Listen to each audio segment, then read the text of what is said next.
আসসালামু আলাইকুম আরাহমাতুল্লাহি ওয়া বারাকাতুহু। সবাই কেমন আছেন? আশা করি সবাই ভালো আছেন। আজ আপনাদের জন্য নিয়ে এসেছি গল্পের ৪র্থ নম্বর পর্ব। আশা করি গল্পটা আপনাদের ভালো লাগবে। তাহলে চলুন শুরু করা যাক। বেশ কিছুক্ষণ পর আমি বললাম, এই রাহা, কি হয়েছে তোমার? কান্না করছো কেন? আরে বাবা, না বললে বুঝবো কি করে কি হয়েছে তোমার? আমার কথা সে মাথা তুলে আমাকে এত কাছে দেখে হঠাৎ আমাকে ধাক্কা দিয়ে উঠে বসে। রাহা চোখের পানি মুছে রাগে গজগজ করতে করতে বলে, একটুখানি সুযোগ পেলে অমনি জড়িয়ে ধরতে ইচ্ছে করে, তাই না? আপনারা ছেলেরা সবাই এক সমান, সুযোগ পেলেই মেয়েদের উপর ঝাঁপিয়ে পড়েন। এখন তো আমার মনে হচ্ছে আপনিই আমাকে অপহরণ করেছেন, এমনকি আপনি নিজে থেকেই আমাকে বিয়ে করেছেন। এসব আপনার প্ল্যান ছিল, এখন আমার কাছে সাধু সাচ্ছেন, তাই না? ছি, ভাবতে আমার ঘৃণা লাগে যে এমন একটা ছেলের সাথে আমার বিয়ে হয়েছে। আমি শুধু আহাম্মকের মতো ওর দিকে তাকিয়ে রইলাম। ওর কথায় আমার রাগ হচ্ছে প্রচুর। এদিকে রাহা খুব রেগে আছে। আমি রেগে গিয়ে কিছু বলতে গেলে সমস্যা বাড়বে বই কমবে না, তাই চোখ মুখ বন্ধ করে জোরে জোরে শ্বাস নিতে লাগলাম রাগটা কমানোর জন্য। বলা যায় রাগ কমানোর এটা একটা টেকনিক, আর এমনিতেও হাদিসে আছে রাগ মানুষকে ধ্বংসের পথে ঠেলে দেয়। রাগ দেখিয়ে কখনো কোনো কিছু সমাধান করা যায় না, এমনকি রাগ সম্বরণকারীদের জন্য আলাদা নেকি দানের উল্লেখ আছে। আমাদের প্রিয় নবী হযরত মুহাম্মদ সাল্লাল্লাহু আলাইহি সাল্লাম বলেছেন, হে উম্মতগণ, এমন কাজ থেকে বিরত থাকো যে কাজ তোমাদের ভিতরে রাগ সৃষ্টি করে, একে অপরের সাথে ঝগড়া বিবাদ মারামারি করতে বাধ্য করে। রাগ মানুষকে পাপের পথে ঠেলে দেয়, তাই কেউ রেগে গেলে তার সাথে ঠান্ডা মেজাজে এমনকি মুচকি হেসে কথা বলবে, নয়তোবা চুপ থাকবে। যে রাগ সম্বরণ করে তার আমল নামায় যেমন নেকি লেখা হয়, তেমনি যে চুপ থাকে তার আমল নামায়ও নেকি লেখা হয়। আল হাদিস। যাই হোক, বেশ কিছুক্ষণ পর আমি উঠে বসলাম। পাশে থাকা টি টেবিলে রাখা পানির গ্লাসটা ওকে এগিয়ে দিয়ে বললাম, পানিটা খেয়ে নাও। রাহা হাত দিয়ে সরিয়ে বলে, আমি খাবো না। আমি বললাম, পানিটা খেয়ে নিতে বলছি। রাহা একবার আমার মুখের দিকে তাকিয়ে পানির গ্লাসটা নিয়ে ঢকঢক করে পানিটা খেয়ে নিল। আমি খুব ঠান্ডা গলায় বললাম, দেখো, বারবার আমাকে দোষ দেওয়াটা না বন্ধ করো। তুমি এত আহামরি সুন্দরী না যে তোমাকে তুলে নিয়ে গিয়ে বিয়ে করতে হবে। আচ্ছা, তুমি আমাকে এটা বলো তো, পুলিশকে তুমি খবর দিয়েছিলে নাকি আমি খবর দিয়েছিলাম?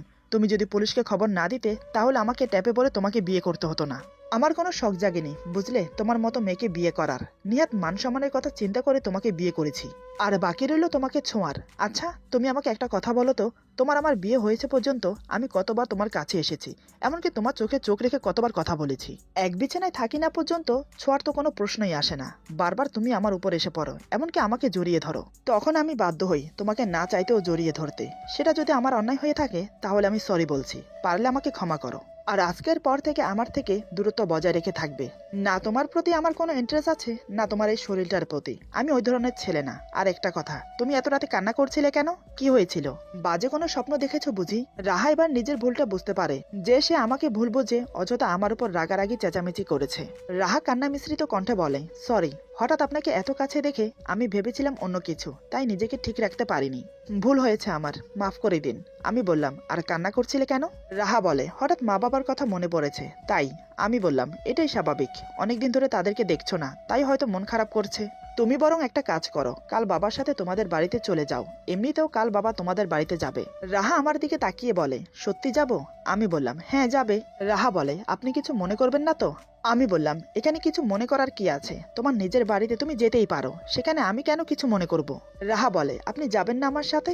আমি বললাম, এখানে আমার যাওয়ার কথা আসছে কেন? আর এমনিতেও আমি গিয়েই বা কি করব? বাবা যাচ্ছে তোমার বাবার সাথে কথাবার্তা বলে আসবে। আমার পরিবার মেনে নিয়েছে আমাদের বিয়েটা। এখন প্রশ্ন হলো, তোমার ফ্যামিলি এই বিয়েটা মেনে নেবে তো? যদি মেনে নেয় তাহলে সব ঝামেলা মিটেই গেল, আর যদি মেনে না নেয়? রাহা বলে, আর যদি আমার ফ্যামিলি মেনে না নেয় তাহলে কি আপনি আমাকে ছেড়ে দেবেন? খুবই করুণ সুরে কথাটা বলে রাহা। আমি ওর মলিন মুখের দিকে তাকিয়ে বললাম, জানি না, দেখা যাক কি হয়। এখন ঘুমিয়ে পড়ো, পরেরটা পরে দেখা যাবে। এই বলে আমি উঠতে যাব। তখনই রাহা বলে, কোথায় যাচ্ছেন? আমি বললাম, ঘুমোতে। রাহা বলে, ঘুমোতে মানে আপনি খাটে ঘুমোবেন না? আমি বললাম, না। রাহা বলে, কেন? আমার কথায় বুঝি রাগ করেছেন?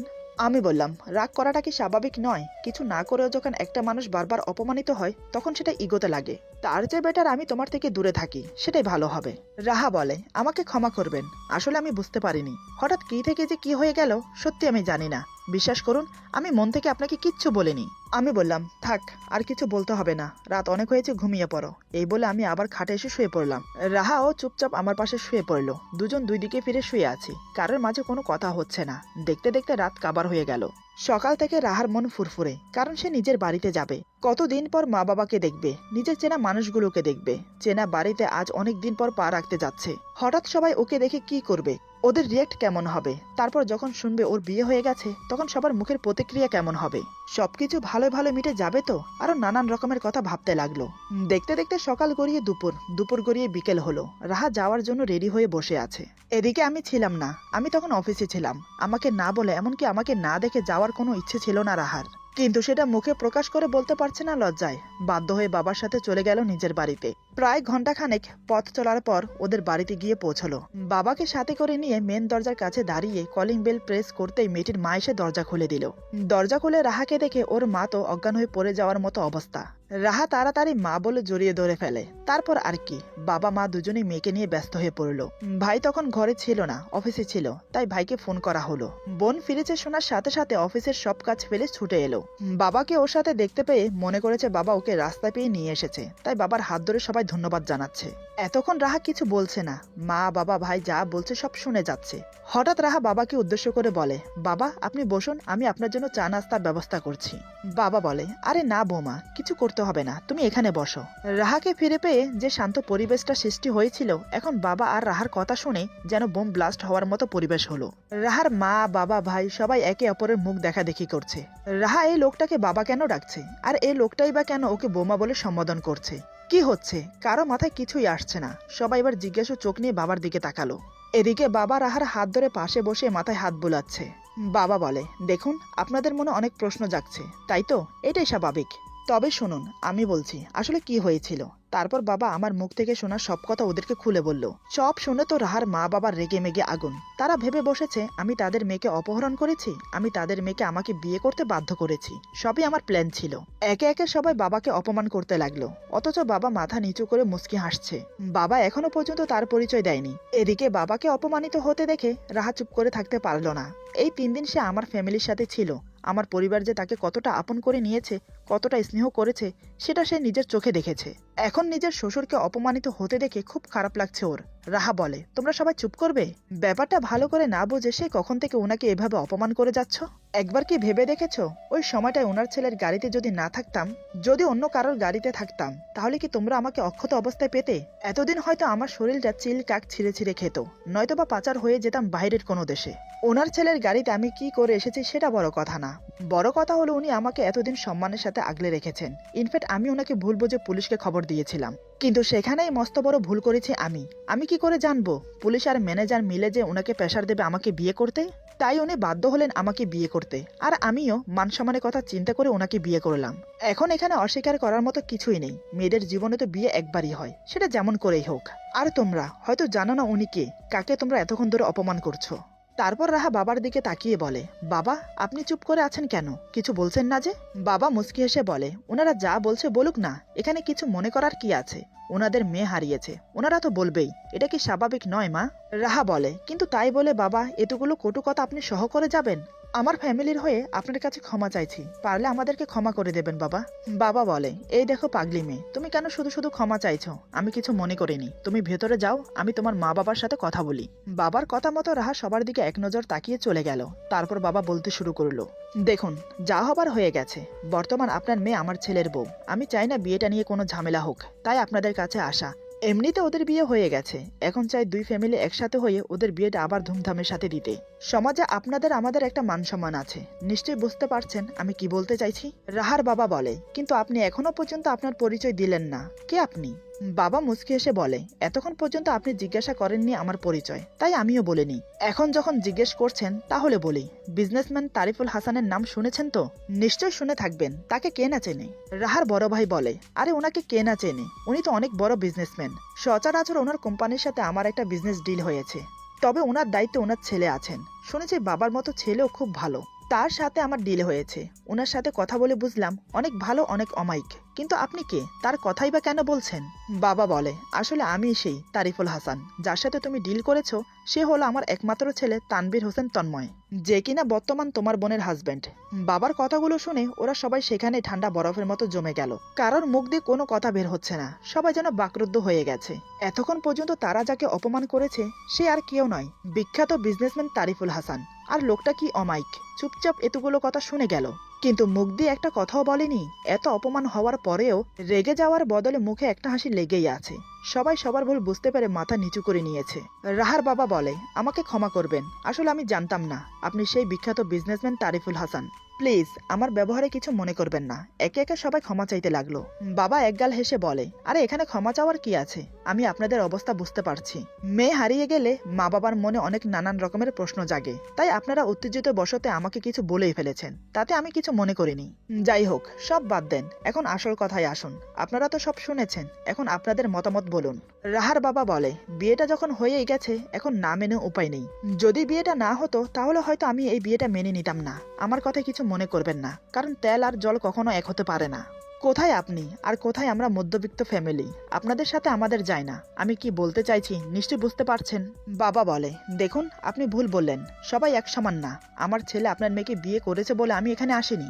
এই বিয়েটা না হলেও যদি আমার ছেলে আপনার মেয়েকে পছন্দ করত, তারপরও আমি আসতাম আমার ছেলের জন্য আপনার মেয়ের হাত চাইতে। টাকা পয়সা কোনো মানে রাখে না, ওটা তো আল্লাহর দান। এখন দিয়েছেন, কখন আবার একসাথে সব টান দিয়ে নিয়ে যাবেন বলা যায় না। তাই ওসবের অহংকার আমি করি না। আমি সাধারণ মানুষ হিসেবে বাঁচতে চাই। দেখুন যা হবার হয়ে গেছে, ওসব টেনে লম্বা করে কোনো ফায়দা নেই। তার চেয়ে বরং বিয়ের তারিখ ঠিক করে ফেলি। আমার ছেলেকে তো আপনার ছেলে দেখেছে। আর হ্যাঁ, যদি আপনারা দেখতে চান তাহলে দেখতে পারেন, ফোন করলেই এখানে চলে আসবে। দাঁড়ান 1 মিনিট, এই বলে বাবা আমাকে ফোন দিয়ে আসতে বলে ঠিকানা দিয়ে দিল। আমি সোজা অফিস থেকে রাহার বাড়িতে গেলাম। আমাকে দেখার পর কারোর মুখ দিয়ে কোনো কথাই বের হলো না। এমন একটা ছেলেকে তাদের মেয়ের জামাই হিসেবে পেয়েছে, এটা যেন অনেক কিছু। হঠাৎ রাহা চা নাস্তা নিয়ে সেখানে এলো। আমাকে দেখে তো সে অবাক হয়ে যায়। সে মনে মনে বলে, লোকটা আসবে, আমাকে বললে কি হতো। এভাবে কেউ কাউকে সারপ্রাইজ করে। একে একে সবাইকে চা দিল, শুধু আমাকে ছাড়া। রাহার মা বলে, কিরে মা, জামাই বাবাজিকে চা দিলি না যে? রাহা বলে, এখনই দিচ্ছি। এই বলে সে ভিতরে চলে গেল। কিছুক্ষণ পর আমার জন্য 1 কাপ চা নিয়ে এলো। সেটা আমার হাতে দেওয়ার সময় দুজন চোকাচোকি হলাম। আমি আসাতে সে যে খুশি হয়েছে সেটা বেশ বুঝতে পারলাম। আমি কোনো কথা না বলে চাটা শেষ করলাম। এদিকে সবাই টুকিটাকি কথা বলছে। রাহা ওর বড় ভাইয়ের পাশে দাঁড়িয়ে আমাকে দেখছে। আমি বাবাকে বললাম, বাবা তোমার কথা বলা হয়েছে? বাবা বলে, কেন, তুই কি আবার বেরোবি নাকি? আমি হাতের ঘড়ির দিকে তাকিয়ে বললাম, একটা জরুরি মিটিং আছে আমার, তাই আমাকে এখন যেতে হবে। বাবা বলে, তা বেশ তো, যা, তবে যাওয়ার আগে ওনাদের কথা শুনে যা। রাহার বাবা বলে, আরে না না, আমাদের কিছু জিজ্ঞেস করার নেই, তবে বলছিলাম যে রাতের খাবারটা খেয়ে গেলে ভালো হতো না বাবা। আমি বললাম, না মানে বাবা, একটা জরুরি মিটিং আছে, এখন না গেলেই নয়। আপনারা অনুমতি দিলে আমি এখন আসতে পারি। তারপর সবার থেকে অনুমতি নিয়ে চলে আসলাম। কিন্তু রাহার সাথে আমার কোনো কথা হয়নি। এটাতে রাহা মনে কষ্ট পায়। সে মনে মনে বলে, কিসের এত দেমাক লোকটার, আমার সাথে একটি কথাও বললো না। কোথায় ভাবলাম উনি আমার সাথে কথা বলবে, তাও আবার আলাদাভাবে, কিন্তু সেটা না করে উনি মিটিং এর অজুহাত দিয়ে চলে গেল। এভাবে নানান কথা ভাবতে লাগলো। সেদিন বাবা বিয়ের দিন তারিখ ঠিক করে চলে এলো। রাহা সেখানেই থেকে গেল। 1 সপ্তাহের মধ্যে বিয়ে হবে। দেখতে দেখতে সেই বিয়ের দিন চলে এলো। তারপর খুবই ধুমধামের সাথে আমাদের বিয়ে হলো। বিয়েতে পড়ার জন্য ওকে একটা লাল রঙের গ্রাউন দিয়েছিলাম। গ্রাউনের উপরে ফুল স্লিপের ঢোলা ঢালা একদম লম্বা কুটি সিস্টেম করা, যেটা বোরখার কাজ করবে, তাই এই ব্যবস্থা করেছিলাম। ধরে তো আর এটা বলতে পারি না ওকে যে বিয়েতে বোরখা পরতে হবে, তবে এটা বলেছিলাম অন্তত হেজাব পরো। বিয়ে বাড়িতে নানান রকমের পুরুষ মানুষ থাকে। আমার স্ত্রী যেমনই হোক, আমি কখনোই চাইবো না আমার স্ত্রীকে কেউ বাজে দৃষ্টিতে দেখুক, তাই আপাতত এই ব্যবস্থা করেছি। যতই সে আমার নাপছন্দের হোক না কেন, তারপরও তো সে আমার স্ত্রী, তার ভালো মন্দ দেখার দায়িত্ব তো আমারই। যাই হোক, বিয়ে হওয়ার পর সবার থেকে বিদায় নিয়ে ওকে নিয়ে আমাদের বাড়িতে এলাম। নিয়ম অনুযায়ী আজ আমাদের ফুলসজ্জা। এই নিয়ে 2বার ফুলসজ্জা হতে চলেছে। প্রথমটা তো মাঠে মারা গেল, কারণ দুজনের অসম্মতিতে বিয়ে হয়েছে। কিন্তু এখন তো দুজনের সম্মতিতেই বিয়ে হয়েছে, তাহলে কি ফুলসজ্জা হবে? আপনাদের কি মনে হয়? আমি বলে দিচ্ছি, সত্যি বলতে আমি এখন ওকে আমার মন থেকে মেনে নিতে পারিনি। পরে পারবো কিনা তাও জানি না। কেন জানি না, ওকে দেখলে আমার ভক্তি হয় না, মনের ভিতরে কোনো ফিলিংস জন্মায় না। মানুষের একটা পছন্দ অপছন্দনীয় ব্যাপার থাকে। আপনি আপনার জীবন সঙ্গিনী চয়েস করবেন নিজের পছন্দ মতো করে। আপনার পছন্দের মেয়েই আপনার জীবন সঙ্গিনী হবে। কিন্তু সেই জায়গায় যদি আপনার বিয়ে এমন একটা মেয়ের সাথে হয় যাকে আপনার পছন্দই হয়নি, সেক্ষেত্রে কি করবেন আপনি? যাই হোক, ফুল দিয়ে সাজানো খাটে বসে আছে রাহা। সে অপেক্ষা করছে আমার জন্য। এই বিয়ে যখন 2 ফ্যামিলির ইচ্ছেতে হয়েছে, এমনকি আমারও কোনো আপত্তি ছিল না, তাই সে মনে করেছে আমি তাকে মেনে নিয়েছি। আমিও তাকে পছন্দ করি। যদি না করতাম তাহলে কোনো একটা অজুহাত দিয়ে বিয়েটা ভেঙে দিতাম। কি করে ভেঙে দেই বলুন? যে জায়গায় আমার ফ্যামিলি সবকিছু মেনে নিয়েছে, এমনকি ওর ফ্যামিলিও আপত্তি করেনি, সে জায়গায় আমি কি করতে পারি, যেহেতু অলরেডি বিয়ে হয়ে গেছে আমাদের। যাই হোক, রাত 12টার দিকে আমি রুমে গেলাম। রুমে প্রবেশ করে দরজা লাগানোর শব্দ শুনে রাহা কেঁপে ওঠে। ওর বুকটা দুরু দুরু করে ওঠে। এরপর কি হবে সেটা ভেবে আমি দরজা লাগিয়ে সোফায় গা এলিয়ে দিয়ে ভাবছি, কি করব এখন, আমার কি করা উচিত। এদিকে রাহা বড় ঘুমটা দিয়ে চুপচাপ বসে ভাবছে। এই বুঝে আমি এসে ওর পাশে বসলাম। এই বুঝে আমি ওর মাথার ঘুমটা সরিয়ে ওর মিষ্টি মুখটা দেখে তারিফ করলাম। খুবই রোমান্টিক অনুভূতি কাজ করছে ওর মাঝে। ওদিকে সে খেয়ালই করলো না যে আমি সোফায় শুয়ে পড়েছি আর আমার চোখে ঘুম নেমে এসেছে। আসলে আমি ভাবতে ভাবতে ঘুমিয়ে গেছি। প্রায় অনেকক্ষণ সময় কেটে গেল অপেক্ষা করতে করতে, কিন্তু আমার কোনো পাত্তা নেই। সে এবার অনিচ্ছা থাকা সত্ত্বেও ঘুমটা সরিয়ে দেখলো আমি কোথায়। দেখে আমি সোফায় শুয়ে আছি। এটা দেখে বেশ অবাক হয়। কিছুক্ষণ আমার দিকে ওভাবে তাকিয়ে থাকে। তার বোধগম্য হচ্ছে না আমি কেন সোফায় ঘুমিয়েছি। যে জায়গায় সবকিছু স্বাভাবিক সে জায়গায় আমার কি হলো আবার। ভাবনা যেন কোনো অন্ত নেই। রাহা ভাবে আমি ক্লান্ত হয়ে পড়েছি, তাই হয়তো ঘুমিয়ে পড়েছি। এটা ভেবে সে আমাকে ডাকতে আসে। আমি তখন কপালে হাত দিয়ে চোখ বন্ধ করে শুয়ে আছি। রাহা এসে আমার মাথায় হাত বুলিয়ে বলে, এই যে শুনছেন। প্রথম ডাকেই আমার চোখ খুলে গেল। চোখ খুলে দেখি রাহা আমার মুখের উপর ঝুঁকে আমার মাথায় হাত বুলিয়ে দিচ্ছে। রাহা বলে, কি ব্যাপার, আপনি এখানে ঘুমিয়ে পড়েছেন যে? আপনার কি শরীর খারাপ লাগছে? আমি কিছু না বলে উঠে বসলাম। আমি বললাম, না তেমন কিছু না, তুমি এখনো ঘুমাওনি? আমার কথা শুনে রাহা যেন আসমান থেকে পড়ে। অবাক চোখে তাকিয়ে থাকে আমার দিকে। সে বুঝতে পারছে না আমি কেন তাকে ঘুমোতে বলছি। কারণ আজ আমাদের বাসর রাত। রাতে হাজবেন্ড ওয়াইফ একে অপরের সাথে গল্প করে কাটাবে, একে অপরের কাছে আসবে, ঘনিষ্ঠ মুহূর্ত কাটাবে। এই রাত স্বামী স্ত্রী দুজনের মাঝে স্মরণীয় রাত হয়ে থাকবে। কিন্তু সেটা না করে আমি তাকে ঘুমানোর কথা কেন বলছি? তাহলে কি আমি ভুলে গেছি যে আজ আমাদের বাসর রাত? রাহা এসব কথা মনে মনে ভেবে আমাকে বলে, আপনি কি ভুলে গেছেন আজ আমাদের বাসর রাত? আমি বললাম, না ভুলিনি। রাহা বলে, আজকের রাত একটা স্মরণীয় রাত। এই রাত স্বামী স্ত্রীর মাঝে শুধু একবার আসে, কিন্তু আমাদের ক্ষেত্রে তো দুবার এসেছে। প্রথমবার হয়তো দুজনের মাঝে ভুল বোঝাবুঝির কারণে কিছুই হয়নি, কিন্তু আজকের রাত তো। এই বলে রাহা চুপ হয়ে গেল। আমি বললাম, আজকের রাত কি বলো? রাহা তারপরও চুপ। আমি বললাম, থাক কিছু বলতে হবে না, চলো নফল নামাজটা আদায় করে নিই, তারপর ঘুমাবে, আমার ঘুম পাচ্ছে। এই বলে আমি উজু করতে চলে গেলাম। রাহা আমার দিকে তাকিয়ে আছে। এটা যেন সে আশা করেনি। সে আমার কাছ থেকে অন্য কিছু আশা করেছিল। সে বেশ বুঝতে পারছে আজকের বাসর রাতেও তার সাথে আমার কিচ্ছু হবে না। কিন্তু কেন? প্রত্যেকটা মেয়েই তার স্বামীর ভালোবাসা পেতে ইচ্ছুক। তাহলে সে ভালোবাসা ওর কপালে কেন জুটবে না?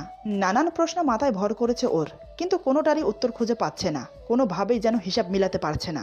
আমি উজু করে আসার পর রাহা গেল উজু করতে। কিছুক্ষণ পর সেও এলো উজু করে। তারপর দুজন দুরাকাত নফল নামাজ পড়লাম। নামাজ পড়ে উঠে কাপড় চেঞ্জ করে আমি শুয়ে পড়লাম। রাহা বেশ কিছুক্ষণ ধরে আমার দিকে তাকিয়ে বসে ভাবছে। উনার এরকম আচরণ আমার সহ হচ্ছে না। ইচ্ছে করছে চিৎকার করে কান্না করি, কিন্তু ওনাকেও কিছু বলতে পারছি না। এত রাতে সিক্রেট করাটা ঠিক হবে না। কাল সকালে জিজ্ঞেস করব এমনটা করার মানে কি। এইসব ভেবে সেও কাপড় চেঞ্জ করে শুয়ে পড়লো, কিন্তু মাঝখানে কোনো বালিশ দেয়নি। আর বালিশ দেওয়ারও কোনো প্রয়োজন বোধ মনে করেনি, কারণ সে আমাকে স্বামী হিসেবে মেনে নিয়েছে। এমনকি আমার সঙ্গ পেতে তার খুব ইচ্ছেও করছে। সেটা সে মুখ ফুটে না বললেও আমি বুঝতে পারছি। যেহেতু আমি অন্যদিকে ফিরে শুয়ে আছি, তাই আমার পিছনে কি হচ্ছে আমি বলতে পারছি না। তবে এইটুকু অনুভব করতে পারছি যে রাহা কান্না করছে। হয়তো আমার আচরণ তার কাছে অপমান মনে হচ্ছে, হয়তো তাকে ইগনোর করেছি বলে সেটা সে মেনে নিতে পারছে না। কিন্তু কি করব আমি যে কোনোভাবে মেনে নিতে পারছি না ওকে। কোনো ইন্টারেস্ট নেই ওর প্রতি আমার। কিন্তু এখন যে কান্না করছে, কিভাবে থামাবো? কি বললেও শান্ত হবে? প্রায় অনেকক্ষণ চুপচাপ শুয়েছিলাম। ভেবেছিলাম ওর কান্না বন্ধ হয়ে যাবে, কিন্তু না, বন্ধ হওয়ার বদলে ক্রমশ বাড়ছে। আমার আর সহ হচ্ছে না। তাই আমি ঘুমানোর ভান করে ওর দিকে ফিরে শুলাম। চোখ একটু ফাঁক করে দেখলাম সে আমার দিকে ফিরে শুয়ে কান্না করছে। আমি ঘুমের ভান ধরেই আমার এক হাত ওর মুখের সামনে রাখলাম, একদম ওর ঠোঁটের কাছে। রাহা ভেবেছে আমি ঘুমিয়ে আছি, তাই সে ওর একটা হাত আমার হাতের উপরে রেখে শক্ত করে ধরলো। আমি চুপচাপ শুয়ে আছি, দেখি ও কি করে। কিন্তু না, বেশ কিছুক্ষণ সময় কেটে গেল এভাবে। সে কিছু করছে না, শুধু কান্না করছে আমার হাত শক্ত করে ধরে। মনে হচ্ছে আমার হাতটাই যেন ওর একমাত্র সাহারা। হঠাৎ টুপ করে আমার হাতে একটা চুমু খেলো। তারপর আমার হাত ওর বুকের সাথে শক্ত করে চেপে ধরে রাখে। এমন ভাবে বুকের সাথে হাত চেপে রেখেছে যার ফলে আমার হার্টবিট বেড়ে যাচ্ছে। শরীর ক্রমশ গরম হয়ে উঠছে। অন্যরকম একটা শিহরণ জেগে উঠেছে ওকে কাছে পাওয়ার জন্য। কিন্তু আমি এত সহজে দুর্বল হতে পারি না। ওকে কোনোভাবেই বুঝতে দেওয়া যাবে না যে আমি ওর ছোঁয়া পেলে ওর প্রতি দুর্বল হয়ে পড়ি। না, এভাবে আর কিছুক্ষণ থাকলে সত্যি কিছু একটা হয়ে যাবে। এবার দেখছি আমাকে কথা বলতেই হবে। আমি চোখ খুলে ওর দিকে তাকিয়ে বললাম, কি হয়েছে? এত রাতে কান্না করছো কেন? আচ্ছা, তোমার সমস্যা কি বলো তো? যখন তখন শুধু কান্না করো। আমি তো তোমাকে কিছুই বলিনি, যার জন্য এভাবে কান্না করছো। আমার কথা শোনার সাথে সাথে আমার হাত ছেড়ে দেয়। আমি সেটা দেখেও না দেখার ভান করলাম। রাহা ফ্যাল করে আমার দিকে তাকিয়ে আছে। সে মনে মনে বলে, আমি কেন কান্না করছি আপনি কি সত্যিই বুঝতে পারছেন না, নাকি বুঝেও না বোঝার ভান করছেন? কেন কষ্ট দিচ্ছেন আপনি আমাকে? কেনই বা এমন করছেন আমার সাথে? আমি ওকে এভাবে তাকিয়ে থাকতে দেখে বললাম, কি হলো, এমন করে তাকিয়ে আছো কেন? আর কথাই বা বলছো না কেন? রাহা কান্না জড়িত গলায় বলে, কিছু না। এই বলে অন্যদিকে ফিরে শুয়ে পড়লো। আমি বললাম, কান্না বন্ধ করো, আর যেন একটাও টু শব্দ না শুনি। আর একটা কথা, মাঝখানে বালিশ দাওনি কেন? রাহা বলে, সরি, ভুলে গেছি। এই বলে সে মাঝখানে দুটো বালিশ দিয়ে দিল। আমি জানি সে ইচ্ছে করেই দেয়নি। আমি এটাও জানি সে আমার কথায় খুব কষ্ট পেয়েছে। ওকে এভাবে কষ্ট পেতে দেখে আমার খারাপ লাগছে। ইচ্ছে করছে বুকে একটু জড়িয়ে নিয়ে বলি আমার এমন ব্যবহারের জন্য সরি। এদিকে রাহা কান্না করতে করতে একসময় ঘুমিয়ে পড়ে, কিন্তু আমার ঘুম আসছে না। আজ ওকে এভাবে কষ্ট পেতে দেখে আমার খুব খারাপ লাগছে। আমি যেটা করছি ওর সাথে সত্যি কি ঠিক করছি? মনকে অনেক বোঝানোর চেষ্টা করলাম, কিন্তু কোনোভাবেই পারছি না। রাত আনুমানিক 2টো হবে। রাহা আমার পাশে ঘুমে কাতর হয়ে আছে। ঘরের ডিম লাইটের আলোতে ওর চেহারাটা বেশ ভালো দেখা যাচ্ছে। আমি ওর দিকে ফিরে ওকে দেখতে লাগলাম। ওর কান্নামাখা মুখটা দেখে নিজেকে অপরাধী মনে হচ্ছে। একসময় না পেরে মাঝখানের বালিশগুলো সরিয়ে আস্তে করে ওকে বুকে টেনে নিলাম। ওর মলিন মুখটায় হাত বুলিয়ে কপালে একটা চুমু দিলাম। ওর ভেজা চোখে আলতো করে চুমু খেলাম। মাথার চুলের মুঠে আলতো করে ধরে বুকের সাথে চেপে ধরি। তখনই ওর চুলের মিষ্টি গন্ধটা নাকে এসে লাগতেই চোখ বন্ধ করে সেখানে মুখ গুজে জোরে একটা নিঃশ্বাস নিলাম। আমি যেন সেখানে নিজেকে হারিয়ে ফেলছি। ওর দুগালে চুমু খেয়ে যখন ওর দিকে তাকালাম, তখন খুব ইচ্ছে করছিল ওর ঠোঁটে একটা চুমু খাই, কিন্তু নিজের বিবেকে বাধছে। তাই আর সামনে না এগিয়ে ওকে ওর জায়গায় শুইয়ে দিয়ে আমি আমার জায়গায় এসে শুয়ে পড়ি। একসময় নানান কথা ভাবতে ভাবতে ঘুমিয়ে পড়ি। সকালে রাহার আগে আমার ঘুম ভাঙে, কিন্তু ঘুম থেকে উঠে হঠাৎ এমন দৃশ্য দেখবো সেটা আশা করিনি। ভাবতে পারিনি এমন হবে। কি থেকে কি হয়ে গেল কিছুই বুঝতে পারছি না। কেন এমনটা হচ্ছে? সে কি নিজের ইচ্ছায় এমনটা করছে? কি করতে চায় সে? এরপর যা হলো। আজকের গল্প এখানে সমাপ্ত। গল্পের বাকি অংশ পেয়ে যাবেন আগামী পর্বে। আশা করি গল্পটা আপনাদের ভালো লাগবে। যদি ভালো লাগে তাহলে লাইক, কমেন্ট এবং সাবস্ক্রাইব করে আমাদের পাশে থাকবেন। পাশে থাকা বেল আইকন প্রেস করে দেবেন, তাহলে আমাদের নিত্য নতুন ভিডিও আপনাদের কাছে পৌঁছে যাবে। সবাই ভালো থাকবেন, বেশি বেশি করে শেয়ার করবেন। আল্লাহ হাফেজ।